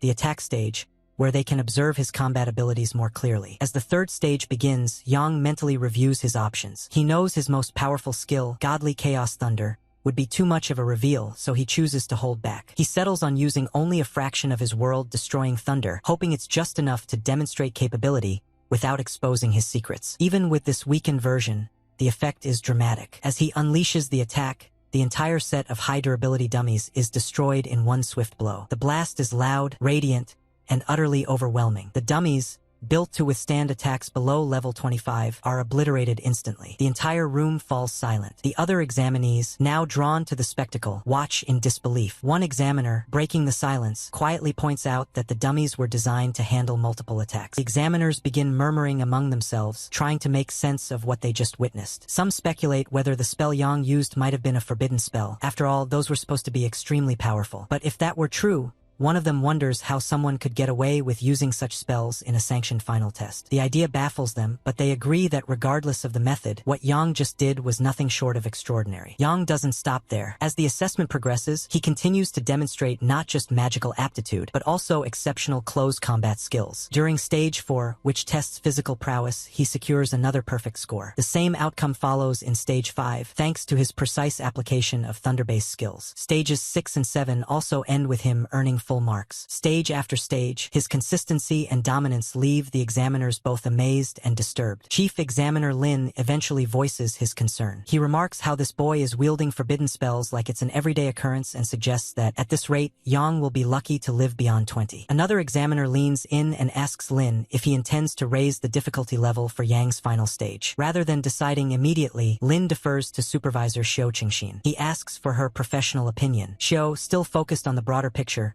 wonders aloud if Yang keeps performing like this, achieving full marks throughout. Will the Supreme Academy even accept someone like him? Then, after a brief pause, she apologizes to Lin. She says that from her standpoint, other candidates, like Luo Zuanwang, Zhanglin Zhu Guanai, and Xiling Yu, are far more suitable for the academy. In her view, investing in a forbidden spellcaster is too risky. Their power, she explains, comes at the cost of their own lifespan. Supporting such a student would be nothing more than a waste of the academy's resources. Lin quietly accepts her assessment, though he can't help but sigh in disappointment. He mutters that all of this, Yang's remarkable performance, still feels like a terrible waste. Later, the final scores are posted, and the students gather in anticipation. Shen hurries up to Yang and excitedly tells him that he scored 96 marks and is ready for what comes next. But Yang, a bit puzzled, wonders aloud why Shen didn't get a full score. Shen immediately becomes evasive, nervously brushing it off and explaining that he lost marks during the actual combat evaluation and doesn't want to go into the details. Nearby, other students exchange comments about their own scores. One laments that he only got 55 marks and has no idea what to do next. Another mentions that he scored 85, which should be enough to get him into a decent university. Then Chief Examiner Lin steps forward and begins announcing the top rankings. First place, unsurprisingly, goes to Yang with a perfect 100. In second place is Zhu Jini, also with 100 marks. Third place is Luo Jun with 98, and the list continues on. Once the rankings are read out, Lin addresses the crowd, telling all candidates with scores below 85 to leave the area under the examiner's supervision. Those who scored 85 or above, he says, may also choose to leave, but doing so will be taken as forfeiting the ring battle. At that point, Nini raises her hand and asks the examiner whether she can voice an objection about the results. Nini, clearly agitated, raises her concern and asks why she has been placed second even though both she and Yang received full marks. The fact that she's behind someone like Yang, whom she openly despises, is something she simply cannot accept. Her frustration spills out and she questions the fairness of it all. Around her, murmurs begin to spread through the crowd of students. They, too, start questioning the results, pointing out that if the scores were equal, both students should logically share first place. Some voices,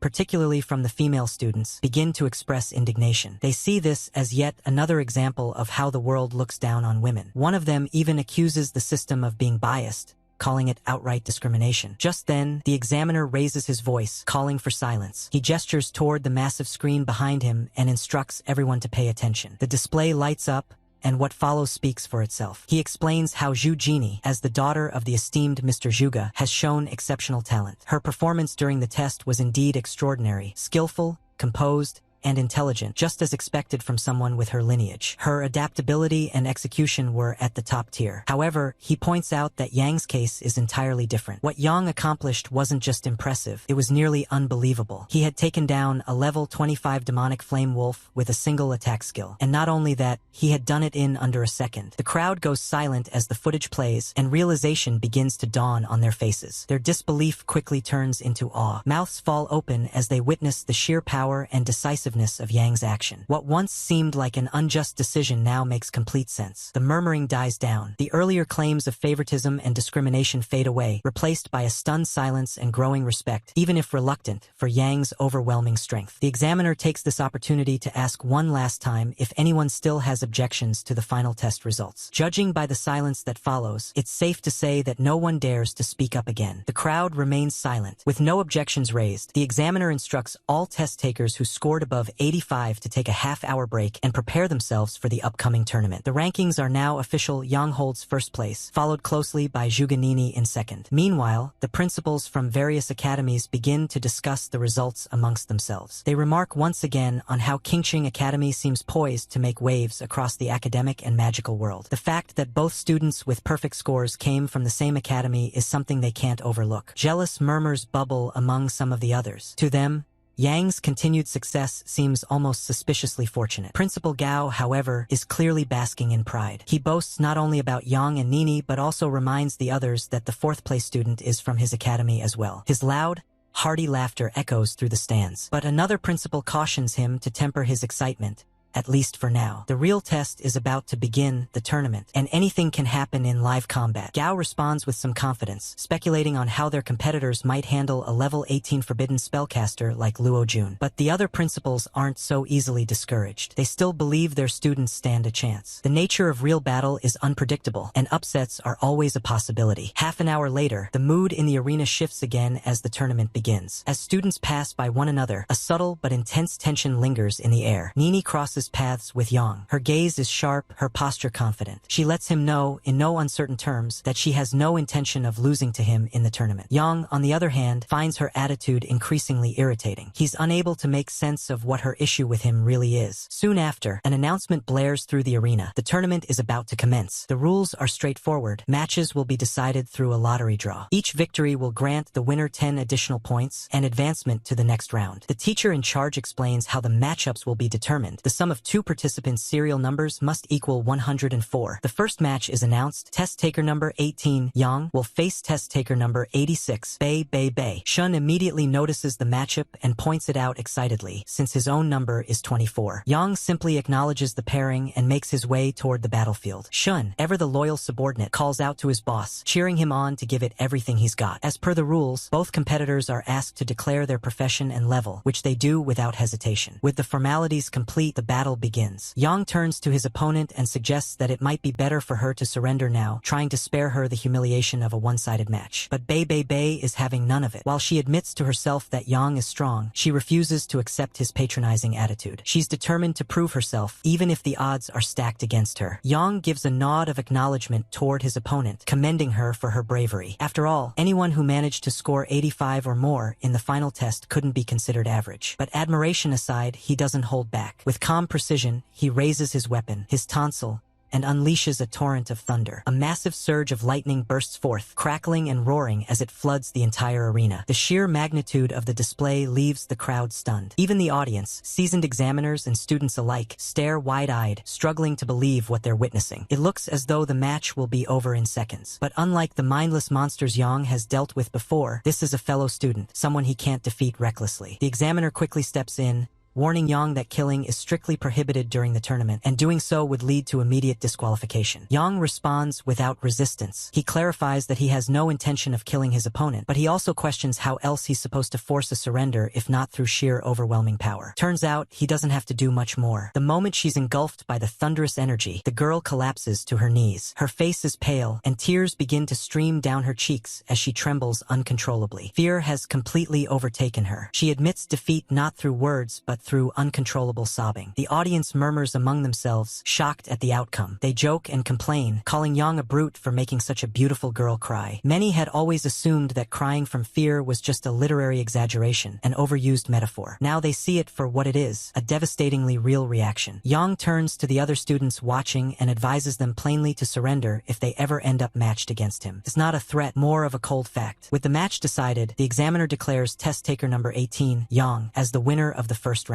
10 points are added to his score, but Yang doesn't look pleased. He finds the entire thing disappointing. With little satisfaction gained from such an easy victory, he strolls off to watch the other matches. Meanwhile, Nini faces her own opponent with unshaken confidence. She makes it clear she has no intention of losing, but her adversary is just as determined, refusing to back down without a fight. Elsewhere, Shin bursts into laughter mid-battle. He's never experienced such a clear power gap before, and the thrill of dominating his opponent purely through level advantage is new and intoxicating. As match after match concludes, the tournament progresses. Victors emerge from each battlefield, and soon the second round officially begins. In one corner of the arena, a nervous test taker steps forward for his second match. He freezes when he sees who his opponent is, Yang. He can hardly believe his luck. Still, he tries to reassure himself. Maybe, just maybe, he can pull off a win. He introduces himself, Chun, a cloud-stepping swordsman at level 11. Yang readies his sword with practiced ease. He glances at his opponent with a bit of curiosity. The man seems oddly confident despite his low lower level. Perhaps he has a secret weapon, some hidden technique that could turn the tide. Yang decides to stay alert, but just as the match is about to begin, the unexpected happens. Chung Chun raises his hand and calmly announces his surrender. The match ends before it even starts. Yang wasn't expecting that outcome, not in the slightest. His expression turns to one of genuine surprise when his opponent backs out without even lifting a weapon. After all, the same person had just confidently claimed that he would win. That kind of certainty doesn't usually end in immediate surrender. But the opposing student simply shrugs it off, explaining that revenge doesn't have an expiration date. He assures Yang they'll meet again, somewhere down the line, when the tables might turn. Even the examiner appears momentarily puzzled by the abrupt end. Still, doing her job, she announces the result without delay. Test taker number 18,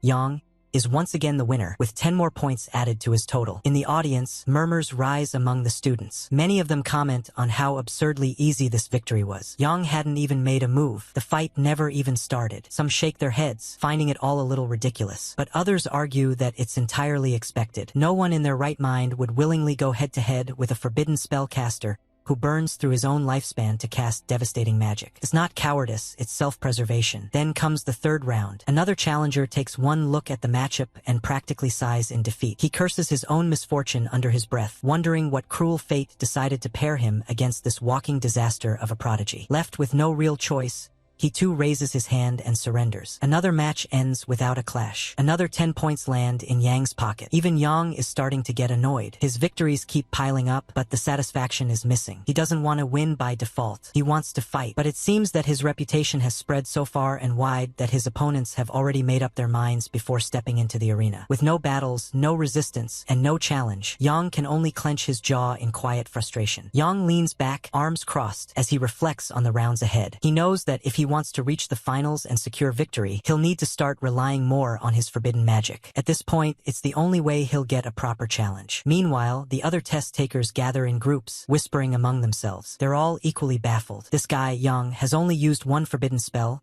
and yet he's cruised through 3 rounds in a row. Some of them begin to wonder if the final test is even as hard as they thought. Another participant scoffs at the idea. He questions whether people really believe Yang is just lucking his way through. "You think full marks come from doing nothing?" he mutters, half irritated, half amazed. He and the others decide to shift their attention elsewhere, hoping to see a real battle between other test takers. That's when the match between Wang, wielding an iris sword at level 13, and Luo, a dragon shadow spear user at level 14, kicks off. Wang taunts his opponent, predicting that Luo's about to drop into the loser bracket. But Luo doesn't let it slide. He coldly replies that Wang doesn't even qualify to send him there. Even the spectators can sense the intensity. They glance back and forth, trying to keep track of what's happening. But Wang's speed is too much. His movements are a blur. Most of them admit that if they had to face either one of these two, they'd be taken down in seconds. Even some of the job changers among them start doubting their abilities. One of them quietly admits that the gap between him and the ones in that arena is just too wide. The examiners observe as well. The chief examiner turns to Principal Xiu, asking for her thoughts on who will win this match. Without hesitation, Xiu places her bet on Luo Jun. She seems confident in her judgment, and she's proven right soon enough. Luo unleashes his technique, Shadow Cloud Pierce. The spear tears through the air, forming a devastating strike. Wang attempts to defend, but his sword shatters under the pressure. The outcome is clear. Back on the sidelines, Yang sits with a bored expression as his 5th round match is skipped entirely. Again, no one wants to face him,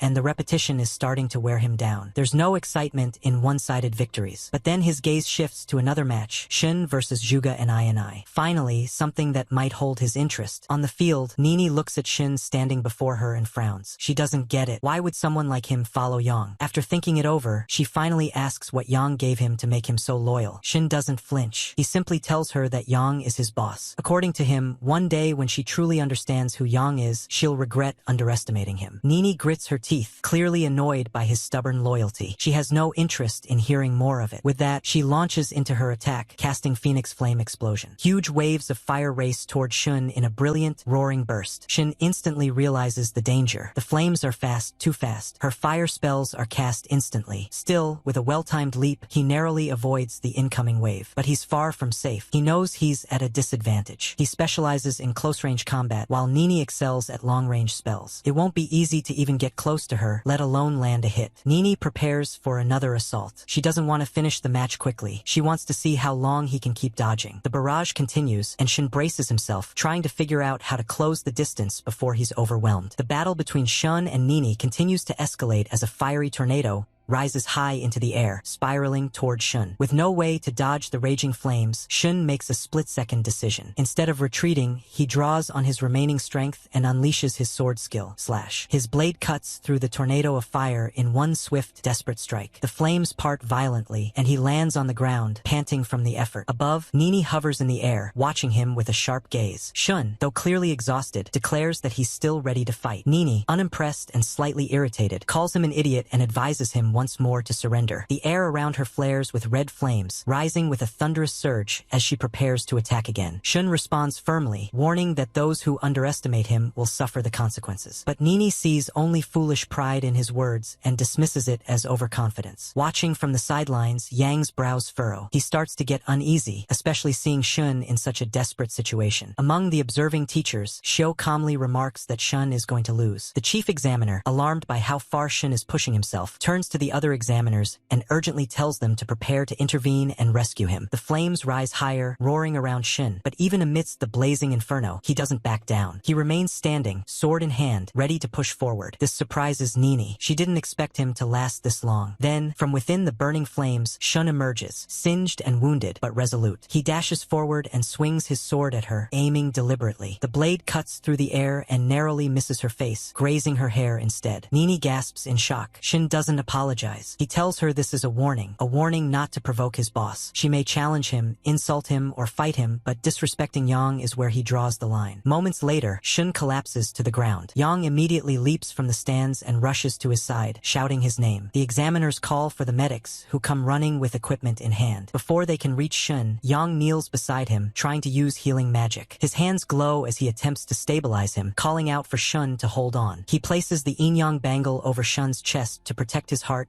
and continues pouring energy into the spell. Standing nearby, Nini watches the scene with conflicted eyes. Guilt starts to creep into her expression. She didn't mean to take things that far. She didn't know Shin would push himself to such extremes. Yang, while still focused on healing, looks up at her and quietly says that he understands. He knows it wasn't her intention to harm him so severely. When the medics arrive, they assess Shun and inform Yang that his life isn't in immediate danger, but his body has suffered severe burns. He'll need to be taken to the hospital right away. As they lift him onto a stretcher, Shun weakly turns to Yang and urges him to give it everything he's got. Yang nods, giving him a gentle pat and commending him for fighting so well. "You did more than enough," he says softly. With Shun taken away for emergency treatment, the quarterfinals are now set to begin. Zhuge Nini, visibly shaken yet regaining her composure, prepares for her next match, one that will pit her against a powerful and mysterious opponent. Yang, meanwhile, will face Luo Zun, the dragon shadow spear wielder who broke his last opponent's sword with a single move. From this point on, the test reaches its climax. The four most dangerous candidates are now standing across each other. Everyone present knows the truth. The top scorer of this year's final test will be decided between them. The entire arena goes quiet. No one wants to miss a second of what happens next.